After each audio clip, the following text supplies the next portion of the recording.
ঘুরে মানে ওকা মারি ভারতীয় জনতা পার্টি অহংকার পরিয়াদ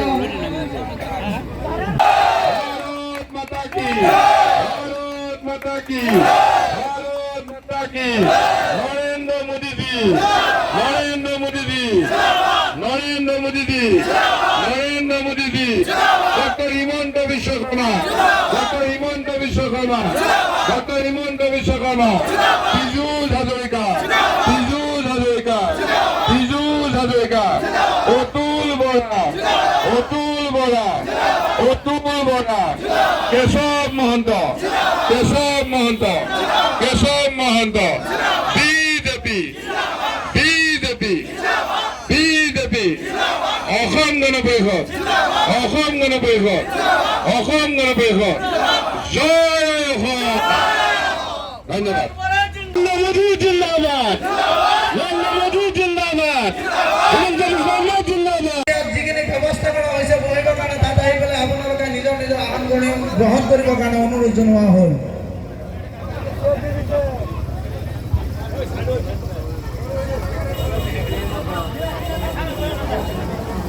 চাওক মোৰ সেইখিনি কৰিবলগীয়া মোৰ প্ৰয়োজন হোৱাও নাই আৰু মই সেইখিনি কৰা মানুহো নহয়। তেখেতে যদি কিবা তেনেকুৱা মোৰ স্পীচ মই বক্তব্য ৰখা তেখেতে ফুটেজ দিব পাৰে তেতিয়াহ'লে মই লাগিলে মানে ৰাজনৈতিক জীৱনৰ পৰাই মই অব্যাহতি ল'ম। আমি তেনেকুৱা কালচাৰত ডাঙৰ হোৱা মানুহ নহয়।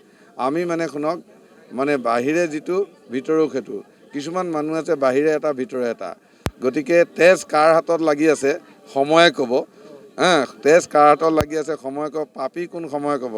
মই মুখ খোলা নাই এটা মোৰ এটা ভদ্ৰতামীৰ কাৰণে। যদি কেতিয়াবা খুলিব লাগে মানে মিডিয়াৰ ওচৰত কোনো থাকিব নোৱাৰে, উল্টাই দৌৰিব লাগিব। মোৰ হাতত সকলোৰে সকলো বস্তু মোৰ হাতত জমা আছে কাৰণ মই নগাঁৱৰ মোৰ নগাঁৱৰ ল'ৰা।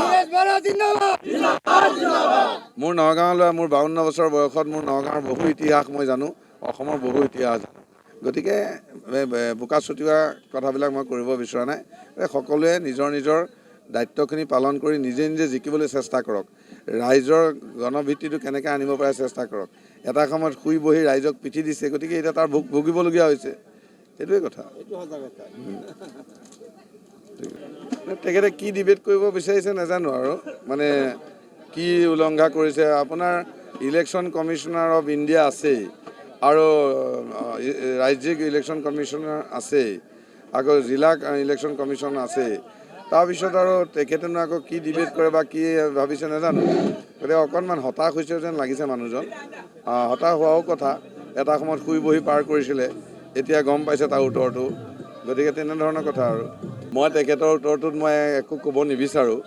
মানে আজি 23টা 24টা বছৰ তেখেতৰ লগত থাকোঁতে তেখেতে সেই কথাখিনি দেখা নাছিলে। মোৰ হাতত তেজ আছিল নে নাই তেজ নাছিল। এতিয়া আজি আৰু ধৰি লওক কিয় ক'বলৈ বাধ্য হৈছে তাৰমানে এইকাৰণেই কৈছে তেখেতসকলে গম পাইছে যে ইয়াত বিজেপিৰ জয় হ'ব, মিত্ৰজোঁটৰ জয় হ'ব, তেওঁলোকৰ কংগ্ৰেছৰ পৰাজয় হ'ব। গতিকে কিবাখিনি কৈছে, ঠিক আছে, এইটো আশীৰ্বাদ হিচাপে লৈছোঁ। ডাঙৰ মানুহ আৰু মোৰ এটা সময়ত তেওঁ মানে পথ প্ৰদৰ্শক, আজিও বাৰু তেখেতক সন্মান কৰোঁ। গতিকে তেখেতে তেনেকুৱা শব্দবিলাক কৈ কিছুমান মানুহৰ পৰা অপ্ৰিয়হে হৈছে। কাৰণ কিয় কথাটো চাওক, অন্য কথা একো নাই। কাৰণ মানুহেতো দেখিছে 24 বছৰ মই সেই মানুহজনৰ ছাঁটোৰ দৰে মই আছোঁ। সভা সমিতিয়ে তেওঁ মোক ভাতৃ বুলিও কৈছে, পৰিয়ালৰ বুলিও কৈছে। মই আজিও কওঁ তেওঁৰ মই ভাতৃ হয়, তেওঁৰ লগত মোৰ ঘৰৰ এটা সম্পৰ্ক আছে। সেই ঘৰখনৰ লগত মোৰ এটা ঘৰুৱাই সম্পৰ্ক আছে। তেওঁ মোৰ কাৰণে সদায় জ্যেষ্ঠ হৈ থাকিব, সন্মানীয় হৈ থাকিব। কিন্তু জ্যেষ্ঠজনে যদি সদায় এনেকৈ কয় আচলতে তেওঁৰেই মানুহৰ ওচৰত মানে সেৱা হৈছে। কাৰণ কিয় চাওক, আজি এজন মানুহক লগত লৈ ফুৰি সেই মানুহজনক বাৰে বাৰে কংগ্ৰেছে টিকট দি আকৌ সেই মানুহজনক নগাঁও জিলা নিচিনা এখন মানে ডাঙৰ জিলাত কংগ্ৰেছৰ নিচিনা এটা জিলা সভাপতি দি পেলাই কাৰ্য চলোৱাৰ পিছত এতিয়া যদি ক'ৰবাত তেজৰ দাগ দেখে, গতিকে তেওঁলোকৰ নিৰীক্ষণটো এইটোৱেই প্ৰমাণ পালে যে তেওঁলোকৰ লগত মানুহ থাকিলে মানে ভৱিষ্যতে একো কাম নহ'ব। কাৰণ তেওঁলোকৰ দূৰদৰ্শিতাটো একেবাৰে কম, কাৰণ তেওঁলোকে মানুহ চিনিয়েই নাপায়। গতিকে তেনেধৰণৰ কথা। গতিকে মোৰ ক'বলগীয়া একো নাই, এয়া আশীৰ্বাদ বুলি লৈছোঁ আৰু 26 তাৰিখৰ পিছত সেইখিনি গমেই পাই যাব তেওঁলোকে আৰু।